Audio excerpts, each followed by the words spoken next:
各位健康之道的朋友，大家好，我是蔡志林。首先问大家一个实际问题，您银行的定期存单是不是已经或快要到期了？当初办理时，是否因为怕麻烦，或听了行员的建议，顺手勾选了自动续约？如果答案是肯定的，我想认真提醒您，您的血汗钱可能正在无形中缩水，而银行却可能从中受益。您或许觉得夸张，但事实确实如此。一位在金融圈近30年的朋友告诉我，2026年的利率市场已不同以往，如果仍让存款自动续存，很可能错过眼下银行争相推出的高息专案。差距有多大？简单算笔账，100万本金，懂操作的人一年可能拿到2万以上利息。若自动续约，系统可能按最低标准计算，到手仅1万出头，不知不觉利息就少了一半，这绝非危言耸听。今天志玲就要揭开银行那些不轻易明说的续约潜规则。本期内容只为帮您捂紧钱袋，让积蓄发挥最大价值。在开始前，请您花1秒钟点击订阅我们健康之道频道，并打开小铃铛。银行的规则与市场风向时刻在变，唯有持续获取最新资讯，您才能主动守护自己的财富，不做金融体系中被动的一方。好了，我们切入正题。为什么我说自动续约是定存里最深的一个坑？很多朋友都有个天真的想法，觉得自动续约不就是银行帮我把到期的钱原封不动再存一期吗？利息应该跟之前差不多吧？如果您这么想，那就大错特错了。这里头藏着一个银行业内人尽皆知，但绝不会主动告诉客户的秘密，叫做新旧资金的双重标准。银行说到底是一家要赚钱的商业机构，现实得很。您回忆一下，每次走进银行大厅，是不是总能看到 LED 屏上滚动着诱人的数字？海报上写着限时高息专案，年利率 1.8%、2.0%， 甚至更高，看得人心动。但您有没有眯起眼睛，仔细看过下面那几行几乎要用放大镜才看得清的小字？上面通常会写着本优惠线新资金客户，这新资金3个字就是关键所在。什么叫新资金？简单说，就是从别的银行搬家过来的钱，或者是您刚刚拿到手，还没进入他们银行系统的现金。银行为了从竞争对手那里挖墙脚，为了吸引新鲜的存款流入，是愿意下本钱给高价的。可一旦您的定存到期，这笔钱已经在他们的账户里安安稳稳躺了1年、2年，在银行冰冷的系统判定里，它就从贵宾新客变成了老熟人旧钱。如果您勾选了自动续约，系统会怎么对待这笔旧钱呢？它会毫不留情，按照当天对外公示的最低档的挂牌利率给您办理续存。这就好比去商场买东西，橱窗里展示的是打骨折的模特款，等您真要买了，店员却拿出了一件过季的清仓货。我来举个具体的例子，您就明白了。假设现在市场上，银行为了抢客推出的新资金优利专案是年利率 1.7%，而银行墙上那个雷打不动的挂牌利率可能只有 1.2%。 您什么都没做，没有消费，没有曲线，就因为当初勾了自动续约，想省事，您的资金回报率刷一下就从这个 1.7% 的专案价跌到了 1.2% 的基础价，中间这 0.5% 的利差就像水蒸气一样悄无声息地蒸发掉了。别小看这 0.5%， 如果您的本金是100万，1年下来，您就白白损失了5000块钱的利息。这5000块钱能干嘛？能给家里换台不错的空调，能带全家下好几次馆子，能缴好几个月的物业管理费。可就是因为您当时偷了个懒，这笔本该属于您的钱就轻松进了银行的口袋。您说亏不亏，冤不冤？除了明面上利率的直接跳水，自动续约还有一个更隐蔽、更致命的坏处，那就是它无声无息地剥夺了您作为客户的议价权。咱们平时去菜市场买把青菜，都知道跟摊主说便宜点啦，去商场买件衣服也会问问有没有折扣。那为什么到了涉及几万、几十万，甚至上百万的存款时，我们反而不好意思不去讨价还价了呢？当您选择不到柜台，让电脑系统自动完成续约时，在银行眼里，您就是一只最温顺、最没有威胁的沉默羔羊。系统是死的，它只会执行预设好的、成本最低的程序。但是，如果您换个方式，主动出击，在定存到期前后，亲自去一趟银行，或者打个电话给您的理财经理，明确的说，我那张单子到期了，我正考虑把这笔钱取出来，转到隔壁 XX 银行去，他们那边新客户利率给的挺高的，您信不信？对方的态度和解决方案马上会不一样。为了留住您这笔资金，为了不让自己的业绩流失，行员或经理往往会立刻在权限范围内想办法给您争取更好的条件。他们手里通常有一些不会公开宣传的保留利率、VIP 专属额度，或者可以特批申请的专案加码。这在银行内部是再正常不过的弹性操作空间，但这一切的前提是，您得让银行感觉到危机，感觉到您这只羔羊可能要跑了，要去找别的草原了。而自动续约这个功能，等于就是您亲口对银行说，放心吧，我懒得很，我不会动的，我就赖在你这了，你随便给点草料就行。这相当于您主动放弃了谈判的资格，亲手把决定您收益高低的刀柄交到了对方手里。接下来我们特别要聊聊2026年这个时间点。为什么志玲要反复强调2026年？因为从各方面的经济信号来看，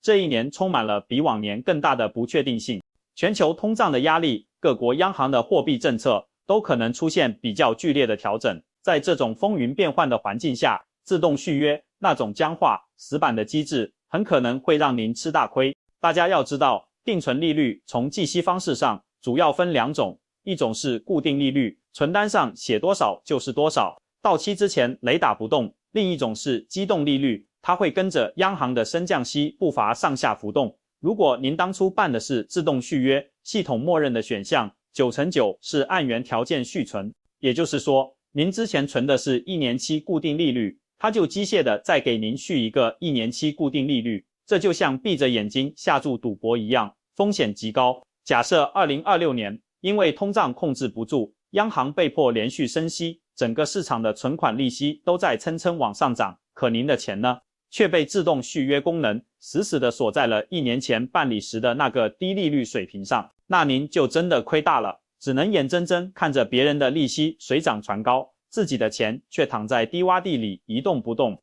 反过来想，如果2022年经济走势不好，央行为了刺激经济开始降息周期，而您又没有及时干预，在利率还没有降到底部的时候，被系统自动续约了，续到了一个正在下跌通道中的利率，那也是亏。更糟糕的情况是，万一那时候市场上最聪明、最划算的策略根本不是存1年期，而是存3个月、6个月的短期定存来保持资金的灵活性，方便随时捕捉更高的利率机会，或者是反其道而行，存一个3年、5年的长期定存，一把锁住未来几年可能逐步走低的高利率。但可恨的自动续约系统，它没有智慧，它只会傻傻的帮您重复上一期的选择，让您彻底错过了根据最新经济形势调整存款策略的黄金时机。这种僵化的机制，在利率平稳的年代，损失或许还不那么明显，但在利率可能大起大落的年份，它就是您财富增值路上的致命伤。它粗暴地剥夺了您作为自己资金主人最宝贵、最核心的选择权和主动权。听到这里，我相信很多朋友已经坐不住了，心里想着，那我得赶紧去把那个该死的自动续约给关掉。具体该怎么操作，才能把损失的利息弥补回来，甚至拿到更高呢？志玲这就把压箱底的3招实战心法手把手教给您。第一招，也是当务之急，就是立刻、马上去取消所有定存单上的自动续约功能。这件事千万不要等，也不要觉得下次去银行再说，拖延1天就可能多损失1天的潜在收益。如果您开通了手机银行或网上银行，现在就登录上去，在定期存款或存款管理的栏目里仔细找找，看看有没有自动转存设定、到期约定这样的选项。找到之后，毫不犹豫的点取消或关闭。如果您的定存还是老式的纸质存单，那么下次出门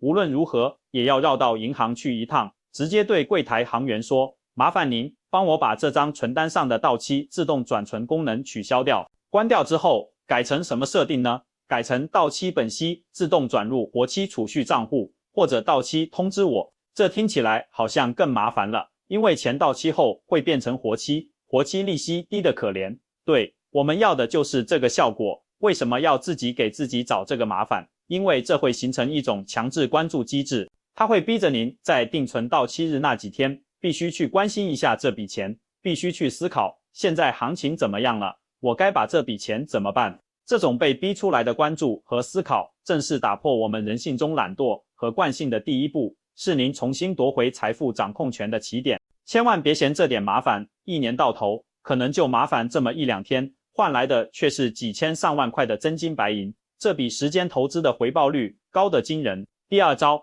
叫做货比三家，永远不吃亏。当您的定存真的到期，钱回到了活期账户里，这时候千万别犯懒，别想着哎呀就存回原来那家吧，熟门熟路。您应该做的是把这一天当成一个理财决策日。您可以去原银行的柜台，但去之前心里要打好底稿。见到行员，您可以很自然地提问，请问最近咱们行里有没有针对到期资金或者新进资金的高息定存专案？您要注意观察对方的反应，如果他支支吾吾，或者只是把墙上那个公开的很低的挂牌利率指给您看，那您心里就有数了。这时候别客气，也别觉得不好意思，您可以礼貌地说我考虑一下，然后转身离开，拿出手机打开其他银行的 APP 看看，或者干脆走到隔壁街区的另一家银行去问问。现在银行业竞争太激烈了，特别是很多民营银行、地方性银行，还有那些没有实体网点成本的纯网络银行，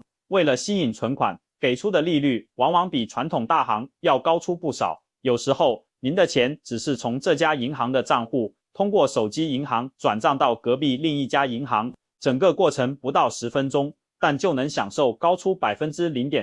0.5%甚至更多的年利率。对于我们普通老百姓来说，钱存在中国大陆任何一家正规的持牌银行，只要是50万以内的本息，都受到存款保险制度的全额保障，安全性是一样的。所以在安全有保障的前提下，哪里给的利息高，服务好，我们的钱就应该去哪里。忠诚度在银行眼里往往是最不值钱的东西，只有价值和利润才是他们真正看重的。第三招是高手都在用的拆单法，也叫阶梯存款法，这是志霖特别想推荐给有一定积蓄的朋友的财富管理小秘籍。如果您手头有一笔数额比较大的资金，比如说50万、100万，千万不要图省事，就开一张大额存单，一口气存3年5年，这就等于把所有的鸡蛋放在了一个篮子里，而且给篮子上了锁。万一家里突然有急事，比如孩子要交一笔不小的学费，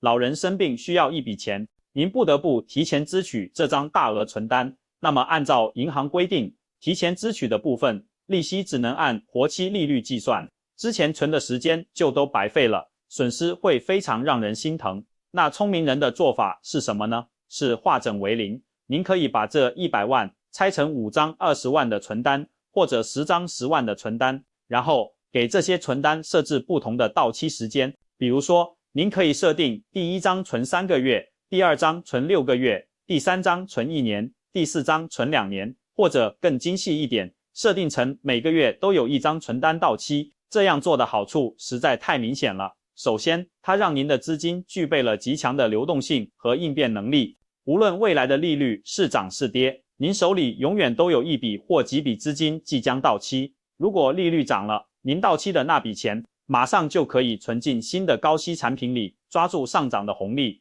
如果利率跌了，您那些还没到期的存单仍然享受着之前锁定的较高利率，不受影响。这就叫进退有据，攻守兼备。其次，它完美解决了急用钱的难题。如果家里临时只需要10万块钱应急，您只需要动用1张10万的存单即可，其他9张存单继续安稳地赚取定期利息，完全不受波及。这种策略既保证了收益最大化，又兼顾了家庭生活的资金灵活性。而实现这一切美妙布局的前提，就是您必须告别自动续约，亲自规划，主动操作。志霖想跟大家分享一个我身边的真实故事。我认识一位姓林的阿姨，退休前是位老师，她就是过去那种最典型的佛系储户，有一笔30万的退休金放在一家银行里存了定存，勾了自动续约，之后10几年几乎没再过问。她总跟我说，小蔡啊，钱放银行最安全，利息多一点少一点无所谓的，省心就好。后来有一次社区讲座，我讲了定存的这些门道，他将信将疑的去银行打了明细清单，回家用计算器一算，当场就愣住了，因为一直是自动续约，他的钱永远只按最低的挂牌利率计息。这些年来，银行推出的所有新客专案、节日加码、高息活动，他一个都没赶上。林阿姨后来跟我算，如果他这10几年每年到期后稍微花点心思操作一下，哪怕只是存回同一家银行，但主动要求参与专案，这么多年累积下来，少拿的利息都够买一辆不错的代步小车了。林阿姨当时又懊恼又感慨，她说：“我这不是在存钱养老，我这是在无偿给银行提供低成本资金啊，简直是金融义工。”这件事成了她的转折点。现在的林阿姨可不一样了，她有个小本子，专门记录各家银行的利率活动，定存到期前1个月就开始研究比较，成了我们小区里有名的存款小专家。现在他每年靠利息就能多出不少零花钱，用这笔多出来的钱，他每年和老伴都能多进行一次短途旅行，生活质量明显提升了。所以各位朋友，银行的规则设计得很复杂，里面布满了各种看似方便，实则让利的温柔陷阱，但破解的方法说到底并不高深，核心就在于2个字：用心。用心打理的人能拿到更高的利息，怕麻烦放任不管的人就只能接受最低的回报。这就是金融世界最残酷也最公平的底层逻辑之一。银行赚的很大程度上就是那些懒得管、怕麻烦、不好意思争取的客户的惯性利润和信息差利润。他们某种程度上就是在赌您会勾选那个自动续约，赌您会把这笔钱遗忘在角落。请别再让您辛辛苦苦攒下的养老金、教育金、应急金在银行账户里沉睡了，那是您用时间、精力和汗水换来的财富，他们值得被更好的对待，值得为您创造更多的价值和安全感。2026年，环境在变，市场在变，我们管理财富的思路和行动也必须跟着变起来。哪怕只是花10分钟修改一个网银设定，哪怕只是鼓起勇气多问柜台一句有没有更好的选择，哪怕只是多走几步路去比较一下隔壁银行，您所能赢回的绝不仅仅是几千几万的利息差额，更是对自己劳动成果的尊重和对未来生活更扎实的掌控力。最后，志玲想问问屏幕前的您，您查过自己的定存状态吗？是不是还在自动续约的惯性里？您有没有粗略算过，因为这种设置，这些年可能少拿了多少利息？或者您有没有和银行斗智斗勇，成功谈到更高利率的精彩经历？非常欢迎大家在下方的评论区留言分享，告诉我们您拿到过的最高定存利率是多少，让我们大家一起交流经验，互相提醒，把那些原本就属于我们却藏在条款缝隙里的收益通通挖掘出来。如果您觉得志玲今天这番苦口婆心的大实话对您和您的家人朋友有帮助，请务必动动手指，把这个视频分享到您的家族群、朋友群，特别是转给那些同样勤俭储蓄但可能不太熟悉这些金融门道的长辈们，帮他们看紧一辈子的积蓄，教会他们守护自己的财富。这或许是这个时代里一种更实在、更温暖的孝心和关爱。这里是健康之道，我是蔡志玲。我们不仅关心您身体的健康，更关注您财富的健康。让我们一起聪明理财，安心生活。记得点赞、订阅、分享，我们下期再见。